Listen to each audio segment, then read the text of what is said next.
to be talking to us about overprints on World War II currency. Okay, so we are going to tell several stories involving overprints. Certainly not every story of overprints in the World War II era, but some interesting ones to perhaps pique your interests and attention. So we're actually going to start just before the war with this fine fellow. Or just after World War I, actually. So a lot of you know about the Treaty of Versailles, which ended World War I, which forced Germany to pay heavy reparations. Forced them to pay heavy reparations, but they had no money. They were bankrupt. So the result of that was that the printing presses started running overtime. So on the next slide, we can see a 1,000-mark note valued. It says Millard, which is actually the what we call billion. So that's a 1 billion mark note overprinted from a 1,000 mark note. And the inflation ran, I think you've heard of the wheelbarrows of money it took to buy a loaf of bread. And by 1923, the system had collapsed, forcing many Germans into near bankruptcy. Certainly pensions and such were completely wiped out. However, the Weimar Republic chugged forward until the Great Depression, which was as devastating. In Germany, the unemployment rate rose above 25%. It was in this time period that Hitler began to rise. First, he was just kind of like just a sideshow almost. But once the Great Depression began, he began to get votes. Although he never had a majority, eventually, of course, in 1933, he became chancellor. Next slide. So this is a stamp. This is the million one. So this is a stamp, a coin, if you can believe it, for 2 million marks, which by the time this came out was worthless. This, by the way, was not the greatest inflation. The greatest inflation was Hungary, 1946, in which the pengo reached 10 to the 26 pengo to the dollar. It's a rather serious inflation. This was pretty serious. This got to 4.2 trillion marks to the dollar. Okay, next. And again, this was overprinted to 500,000 marks. This was an earlier one. Next. Okay, I'll just lead up to it, and then Ray's going to take over. Go for it. So I said that Hitler became chancellor in 1933 in a coalition government. Eventually, he consolidated power and began to rearm Germany in violation of the Versailles Treaty. A lot of you know the stepping stones to World War II, the takeover of the Czech Republic, well, first Austria, then, first he consolidated Germany, then he took Austria, then he took the Sudetenland, then he took the rest of the Czech Republic, then he wanted Poland. Same method used each time, by the way. In Poland, the Allies actually said, if you march in, it's going to be war. And on September 1st, 1939, it was war. And now we'll turn it over to Ray. Thanks, Bud. Mama, Yeah. you can make a bunch of copies of that thing. Oh, thank you, buddy. All right. That's Leonardo. He'll be contributing thoughts now and then, I'm sure. So when Germany occupied Poland, they wanted to make it clear that they were in charge. So initially, they took the existing Polish money and stamped it to say that this was the occupation government for Poland.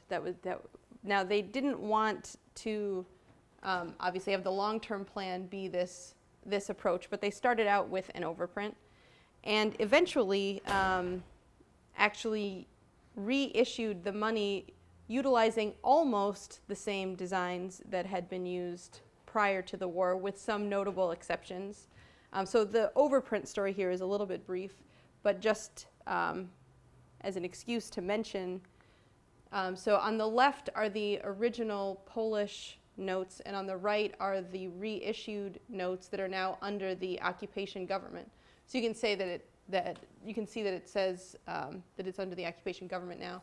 So they left the back pretty similar, but you can see that they got rid of the king. And they similarly, this was a king on the left, so they replaced him with just a woman, and they took away some of the other symbolism from the notes. And here they actually kept a king in the watermark, and I'm not totally sure of the story there. And some other kind of subtle differences in the color and the image. This one stayed the same. In a town instead of the nature there. And again, getting rid of a king. Okay. So there were literally thousands of overprints in World War II. We're just going to tell a few stories. On the Lutz Ghetto story, we're not going to go through that whole story again. We've been through that a few times. But yes, there were overprints in the Lutz Ghetto as well. So the Lutz Ghetto had its own money system based on the mark, and then they had overprints as well. So on the next slide, this is a photograph of the post office division of the Lutz Ghetto. So this allows me to explain how the ghetto was run. At the top of the ghetto chart, well, of course, were the Germans, but they didn't issue the direct orders to the ghetto. They had a Jewish guy, Chaim Rumkowski, do that.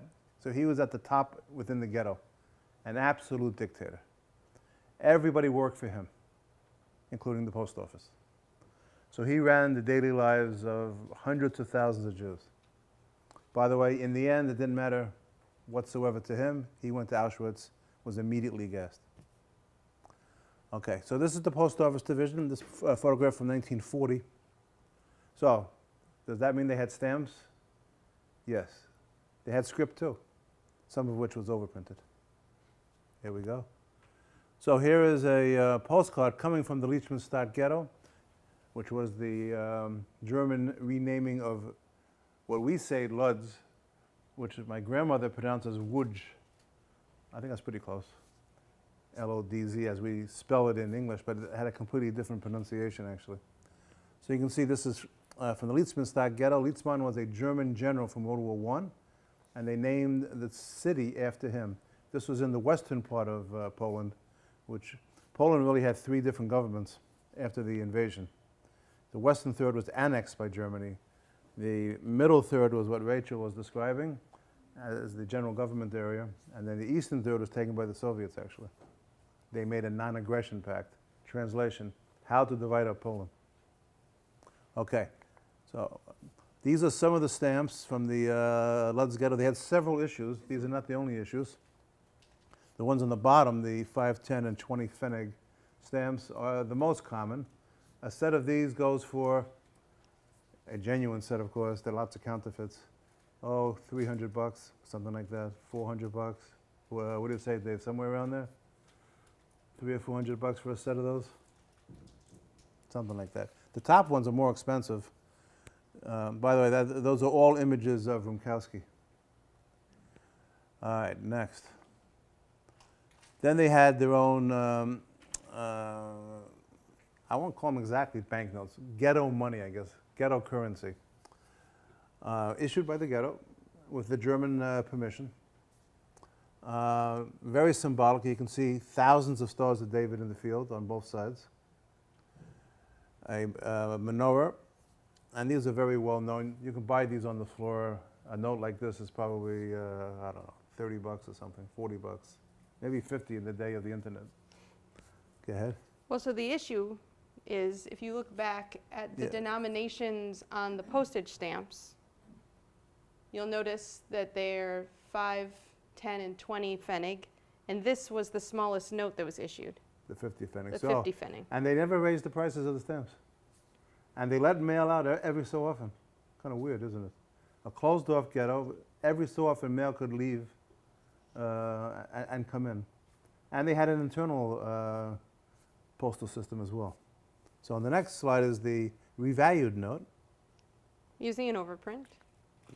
So what they did was they overprinted the Lutz Ghetto money 10, 20 pfennigs, then cut it. So this is before the note was cut. And then you'd have small change chits for postage at the post office, which is what it says in the post office of the elder of the Jews in Lichtenstein, ghetto. The eldest of the Jews, Rumkowski. So everything was issued in his name. All the forms from this ghetto, of which many have survived, are issued in his name. Go ahead. All right, now we have a very interesting story. So I do this one, then Ray comes back afterwards. So map of Europe, and she very cleverly did some graphics here. Now we're going to talk about, very briefly, about an overprint on the Channel Islands money in World War II, which, if you look closely, I can see the Channel Islands there, but Ray will help you see it now. Now, wasn't that pretty good? Not bad. So the Channel Islands include lots of little islands, but mainly Guernsey and Jersey. So, but you can see Guernsey really has 3 little islands around it that are part of the bailiwick of Guernsey. And Jersey is the one on the bottom. Okay, well, back. There we go. I got to tell you about what these little bits of land are. You can see that they're near France. They're closer to France than they are to England. They're called the Channel Islands. They are British, but they're not part of the UK. They're British, but they're not part of England. So what are they? They are, in fact, British Crown dependencies. And they consider themselves independent countries. They issue their own currency, coins and banknotes, on par with the pound. So in 1940, in the spring of 1940, Germany attacked on the west. They attacked Denmark, they attacked Belgium, Luxembourg, Holland, Norway, which basically fell immediately from April until May 1940. They were gone within days. And then they invaded France, and France collapsed almost immediately as well. And then they raced toward the English Channel. So the British declared Guernsey and Jersey as open cities, open territory, and withdrew their forces. The Germans did a little strafing, a few people died, but essentially the Germans marched in after landing in little airplanes, and then boats came in, and they just took it basically without any resistance. So you have now part of Britain occupied by Germany. So these are the only parts of Britain that were occupied during the war, and it was a very severe occupation, in fact. So on the next slide, here we go, is a famous story. So the Germans came in with their money. Just to review. There we go. One more. Or I can do it for a little while if you want. There Sure. we go. There must be a button here. I got it. So the Germans had their army money, basically. They had their occupation money as well.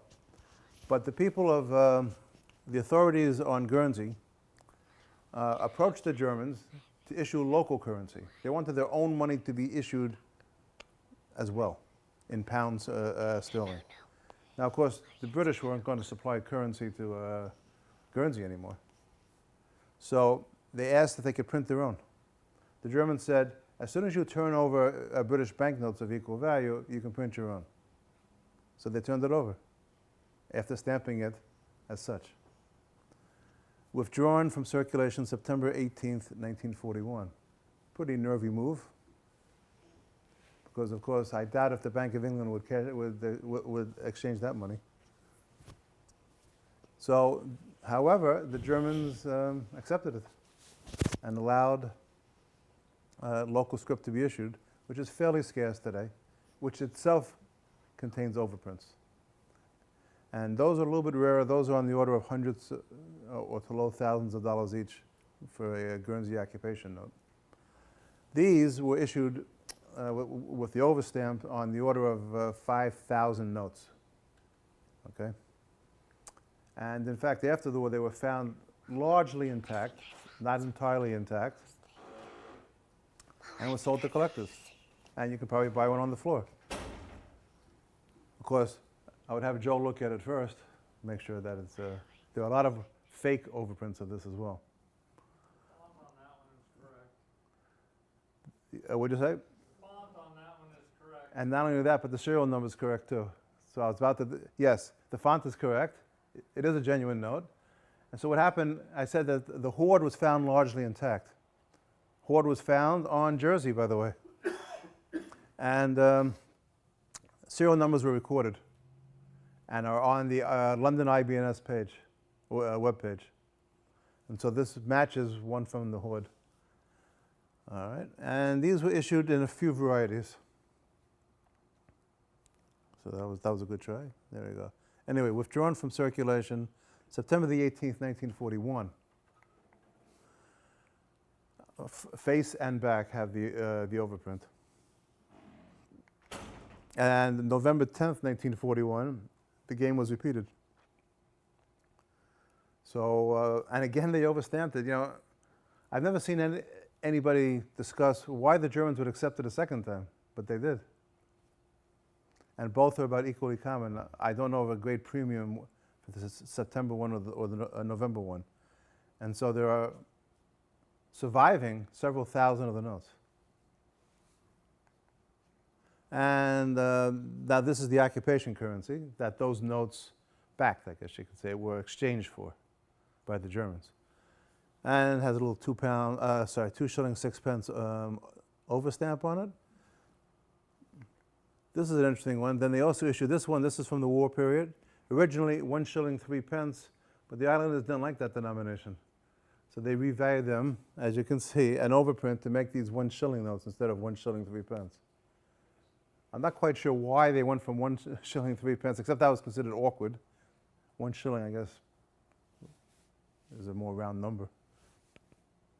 Okay, and again, these are not the most common notes in the world. All right, one last thing about this, and then I'm turning it over to Ray. The Guernsey notes are very well known. Of course, you might ask, what about Jersey? The Jersey notes are even better, done by a local artist. They're very symbolic notes. They have a complete set of occupation notes there, but to my knowledge, they did not exchange British banknotes to have the right to issue them, as far as I know. Okay, with that, we're going to turn it over to Ray. All right. Can you do this? Yep. All right, buddy. I gotta speak, so you might have to get down and go play.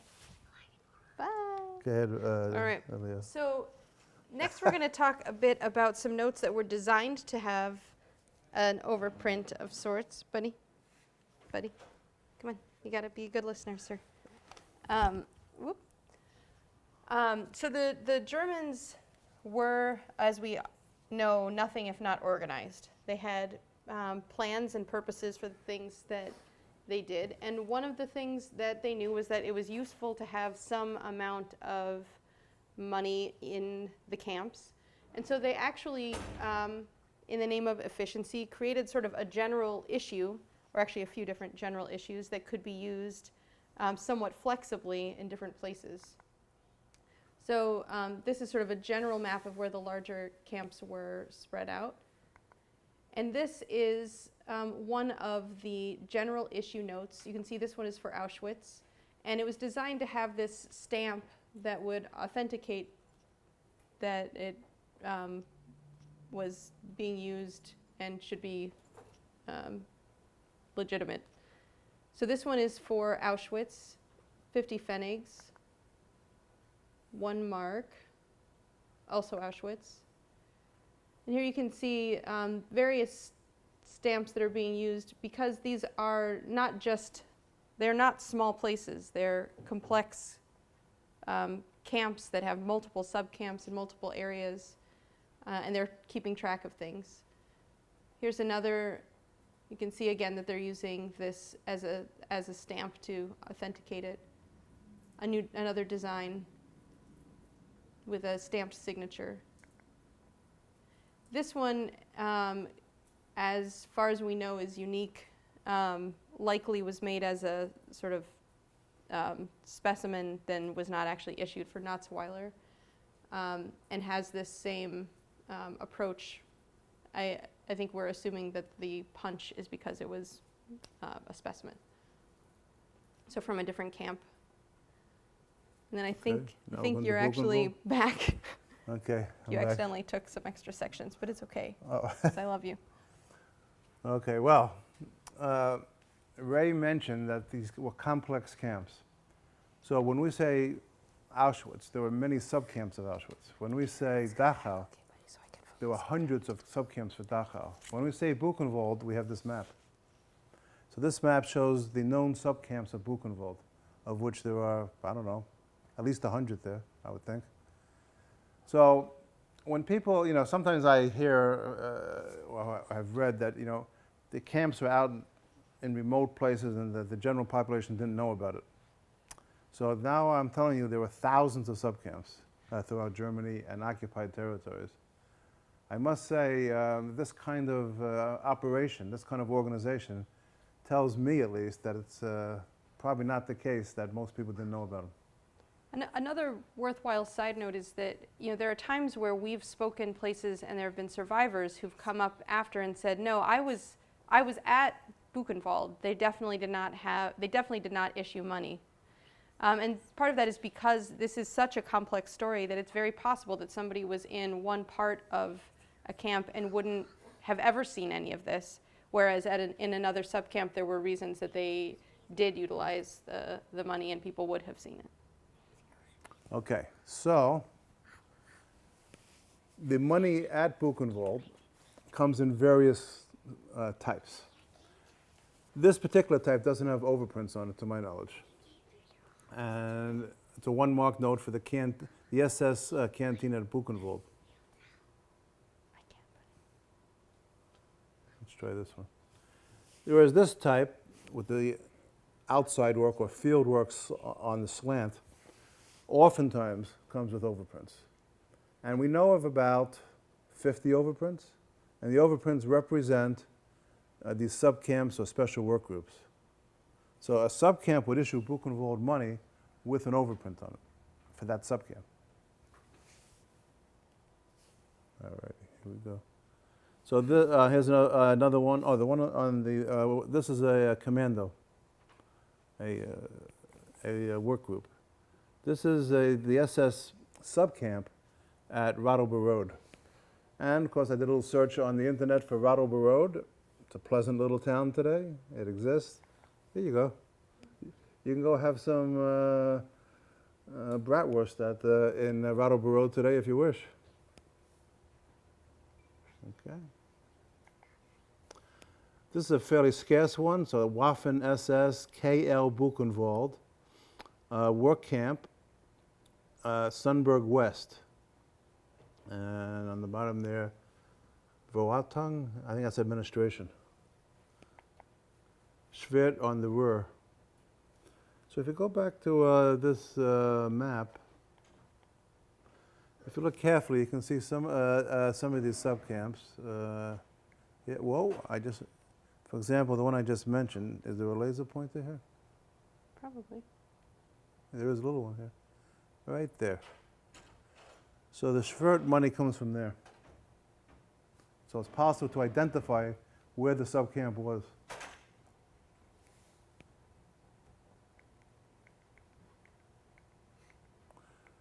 Okay, that's a repeat. Now this one has an interesting story which maybe Ray wants to talk about. Or do you want me to do it? Well, you received it, right? So it's okay. Okay.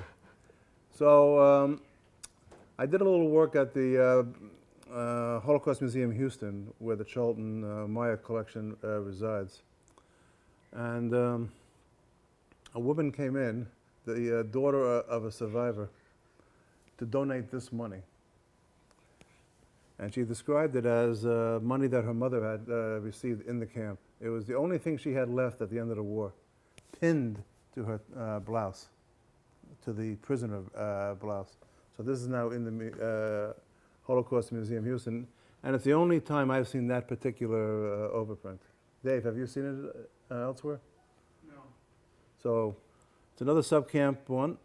About a month ago, I received a call from the woman, from the daughter. The mother's passed away, but the daughter's interested in the history of it, and so I photocopied the pages from our book on this, sent it to the daughter, sent her a copy of the book as well, and it's a way of her remembering her mother. So to me, although it's in terrible condition, it has a lot of meaning, this money. And says something about the value that somebody would leave with it. People don't throw away money. And I would say the human value of it. All right, we're turning it back to Ray. Okay, so so we've talked a bit about a few different types of overprints. We've got those that are correcting for inflation.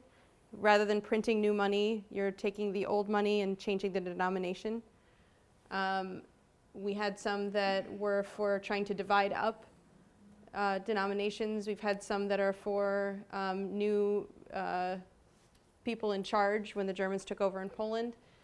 And then just now we had some that were notes that were designed to have overprints. So now we're going to talk briefly about a propaganda story. Never mind the man behind the curtain back there. The Wizard of Oz. So this is a story from the Philippines about psychological warfare. And this comes from a great resource on sciwarrior.com. So they took money from the Philippines and overstamped it with this message: the co-prosperity sphere, what is it worth? In order to try to knock some holes into Japan's claims that this was going to be something that was going to be good for everybody, to try to get this idea out. And they actually dropped them by airplane and distributed them on a lot of different notes. So here, with another font, the co-prosperity sphere, what is it worth? Japanese government note.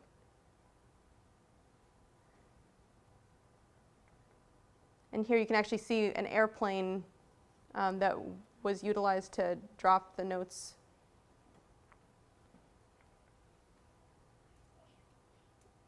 Oh, there's the airplane, buddy. I think my speaking style is adjusted when I'm distracted by tiny people. Was there anything else I was going to say about that? There are a lot of counterfeits and modern replicas of those overprints. Probably more counterfeits than real ones. And we are actually at the end going to just address the counterfeiting forgery issue because, of course, these are easily done. And we happen to have the expert in the room, so he may have some thoughts at the end to share with people. But all of this is to talk about how these were used, but not necessarily to say trust every overprint you ever see. That seemed fair. You want to introduce the next topic? Okay, so we're going to talk a bit about the Berlin Airlift and what led up to the Berlin Airlift needing to happen, and another very famous overprint story. So, do you want to do this part? Or? Sure. Okay, so after the war, Germany was divided up between the Allies. So there was, of course, the US, England, France, and the USSR divided Germany. But Berlin in particular, even though it was in the Soviet zone, was important enough that everybody wanted to have part of it. So here is some discussion happening about how these divisions are going to work. Now at the time, using the Reichsmarks that were already struggling, because this is after the war and inflation is rampant, the USSR perhaps was getting a little enthusiastic about printing more notes. And so it became clear that a new money was going to need to be used. But this was an idea that was difficult to agree on. In particular, the divisions were starting to happen between the USSR and the other allies. So there were discussions that were taking place leading up to the introduction of a new money in terms of not just what, sort of the typical things, how do we go about doing an exchange, how do we go about valuing this, but also in terms of how do we prepare if the USSR isn't very happy with us. So this is actually a photo from a meeting discussing this. And regardless, on June 18th, 1948, the new money was issued and exchanged starting on June 20th. So so these, I'm sure people are familiar with the Hawaii notes. Why was Hawaii overprinted on these notes? Just to celebrate Hawaii? Yeah, just in case the Japanese took Hawaii. This way it would be very easy to say, well, all right, we're no longer, the notes that say Hawaii are no longer valid. So in a similar way, because Berlin was in the Soviet region Berlin was surrounded by the Soviet region, even though parts of Berlin were owned by the other allies. So the notes were overprinted if they were going to be used in Berlin with the letter B. That way, if things went awry, rather than having all of the money there have to be made worthless, they could just say, all right, let's get rid of the notes that have the B. So the notes were issued June 20th. And similarly, stamps were overprinted with Berlin, same reason, although you can see there are a lot of very interesting designs. And June 23rd, so June 18th, it's announced that the new money is going to be issued. June 20th, it's exchanged. June 23rd, the USSR issues their new money using the old, these are from 1937, old German notes, and adding this little stamp to show that it's been reissued. Over stamp, haha. And not only did they issue these notes, but they said that you were not allowed to use the notes, the new Deutschmark notes. It was forbidden to use them. And things got very complicated very quickly, including things like people putting stamps on letters and then having those letters not be sent because they're stamps that were using the non-USSR approved money. So please don't wave that screen, bud. And so things escalated quickly. Obviously, the money wasn't the explicit cause of the Berlin blockade, but it also, timing-wise, was what got everything going. In fact, starting on June 18th, when that announcement was made, the blockade started. So the USSR blocked off all of the routes that would allow supplies to make their way to the parts of Berlin that were run by the Western Allies. And so the Berlin Airlift began an incredible effort because the roads were blocked, the trains were blocked, to fly supplies in order to save the people who needed food, needed supplies and things in the parts of Berlin that were run by the Western Allies. So here is actually a large shipment of matzah making its way. I selected this photo just because it was sort of surprising and not that delicious. This is somebody keeping track of the timetable of all of the planes that are going back and forth to drop off supplies. By the height of the airlift, there was one plane a minute heading in to Berlin because there were so many supplies that needed to be dropped off. So as you can imagine, the timing and the care of making everything run smoothly was very tricky. Not to mention that, of course, there were things they had to worry about like weather and so on. This is a man named Halverson who's part of a group that were dropping chocolates by little tiny parachute over Berlin for the children. You can see the parachutes stacked around him. And that's a child having received one of these little chocolate packages. So here is a political cartoon from the time. There's a lot of attention, of course, because there's a lot of, if you think about the number of airplanes, the amount of fuel, the amount of supplies that are going into this effort. So this is a man saying to his grandson, "Yep, Sonny, and them there last two I got for the airlift back in 1948. And you can see that he's got all of these military medals and then a coal medal and a flour medal. And this one may be a little more bitter. These are two people on an airplane saying, I thought we landed at Rhine-Main to pick up passengers, but all of the seats on the airplane are full of coal. You want to see it, bud? There, see? So some data. 124,420,813 miles flown for the Berlin Airlift, over 277,804 flights. This is less than a year that the airlift took place.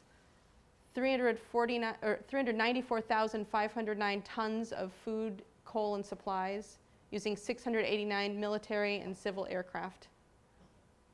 So quite the effort. And in a numismatic sphere, these are all different commemorative medals and a military medal for people participating in and recognizing the Berlin Airlift.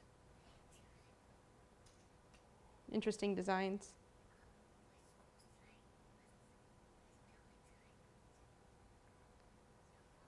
Okay, All right, so I'm going to give a few more comments about the Berlin Airlift. please do. So the Soviets, when they started the blockade, probably in a very logical way, I think it was a logical way, thought that the Allies could not supply Berlin, which had a few million people, you see. Imagine at that time, you know, with the cargo capacity when they started of a couple of tons each. I mean, an unbelievable effort to supply a city indefinitely. When it became clear that the Allies were going to win that, I mean, after a Herculean effort was launched, a remobilization had to take place in order to supply Berlin. Just shy of a year, the Russians said, we're done. When they realized that they were going to be defeated, they just, one day, they opened it up, and traffic started again, and that was the end of the Berlin blockade. All right, So, almost a year. buddy, we're still talking. So as we mentioned, we wanted to address the issue of deception because especially, buddy, not right now, buddy. So the tricky thing about these notes is that they're interesting, they're historic, and they're very easy to fake. You know, I believe Joe would attest that the majority of fakes are probably done with laser jet printers. You can put a real note in and print something onto it. It can look legitimate. Now, some of the things that we're sharing don't necessarily have a significant value in terms of the amount you can get for them, but others do. And so it's certainly worth keeping this in mind. You know, it's also easy enough to make a rubber stamp that you can stamp everything with. And as you can see, I included just things that I've had emailed to me from other collectors who know our names from the book or from the collecting world who say, I just saw this on eBay, does this look real? I just saw this, you know, someone showed this to me in this context or that context, does it look real to you? So here's one with a skull on it, Achtung Juden, and it actually says Jewish paper money on it. Now we know that there, of course, was money that was made for use by Jewish people in ghettos more than camps, but this is not how the money was issued. In fact, partially because they did not want Jewish people to be handling the real money, and so it wouldn't have been consistent with Nuremberg laws. Yes? You should, buddy. You should go to turtle school. Here are notes that have, again, these are some of the Polish notes that you saw before that have these stamps on them, one claiming to be in Warsaw, another ghetto at the top, and again, people pretending that this was a way that notes would have been marked to be used in a ghetto or in a camp. But from context, we know that this was not how things were done. And we also know that, unfortunately, it's very easy to try to create deceptions in this way. Do you have any thoughts on that, Dan? Beware, buyer beware. All of this style is fake. We'll just say they're not copies of anything real. Okay, that it? I think that's it. Okay, with that, we'll close. Thank you very much. Any, And does anybody have a question? We probably have 5 minutes for questions if you'd like. Hello, Joe. I would like to Mommy. somewhat exception to Steve's comment that there are many counterfeits of the co-prosperity sphere. What is it worth overprint? Most of those were overprinted, some were rubber stamped. But the point was that every GI who saw one of those said, hey, that's a great idea, we can do that in my unit too. And so they'd go back home and they'd cobble together an overprint and create some notes. So, although there are many different varieties around, and some of them have only come to light, say, within the past 20 years, I think most of them cannot be condemned. We can't say out of hand that just because it hasn't been seen before, that it's in fact new. Many of those do show up in short snorters, and you can tell when a note's been in a short snorter for 60 years, even if it's been removed from the short snorter, that it was there to start with. A few of them appear with the Jap Cap rubber stamps on them, and the rubber stamp is over the top of the co-prosperity overprint, so that, you know, those were around when those notes were being gathered for that appeal, that claim against the government by the Japanese War Notes Claimants Association. So I'm very loath to look at the co-prosperity sphere overprint and say that it's bad. I'm more in favor of finding the good potential in them. I will say that there are many, many co-prosperity sphere notes out there. I understand what you're saying, Joe, that other units might have made them as souvenirs for themselves. Is that then a real overprint?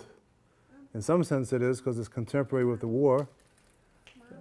But maybe it's not serving the original purpose of the notes as a propaganda use. So. I'm not talking about ones that were made currently, Yeah. being made now. There are some being made now, for sure. But even at that time, if a company makes these notes as souvenirs, that's one purpose of them. It is contemporary to World War II. But as we described them, the original intent was to serve as a propaganda piece. So maybe there were multiple purposes of the notes. How's that? well, and it is, I think, worth thinking about, and I assume Joe would know way more about this than me, but the value of something, when someone's putting, I think the thing to be most nervous about is something that is of a high collector value, having with an overprint. If the overprint adds high value, that's where you should be the most cautious, whereas something that's very common, there's less incentive for somebody to be putting their own overprint on. So that's an argument in favor of Joe, because the notes are inexpensive. Why? I have seen no digital versions of that overprint. I've not seen a single digital version. That's cool. That reassures me. Okay. That's good information. What about the military certificates that were issued? Allied military currency, you mean? Yeah. So there's a whole story behind those, of course. And that relates to some to the Berlin issues. So, you know, as the invasion of Germany is taking place, there is Allied military currency both on the Western side, and the Soviets had it. And in fact, the Soviets insisted that they be able to print from. They were given original plates. I mean, not plates. The the ability. The U.S. government gave them the ability to print. Now, of course, what did they proceed to do? Print large denominational notes.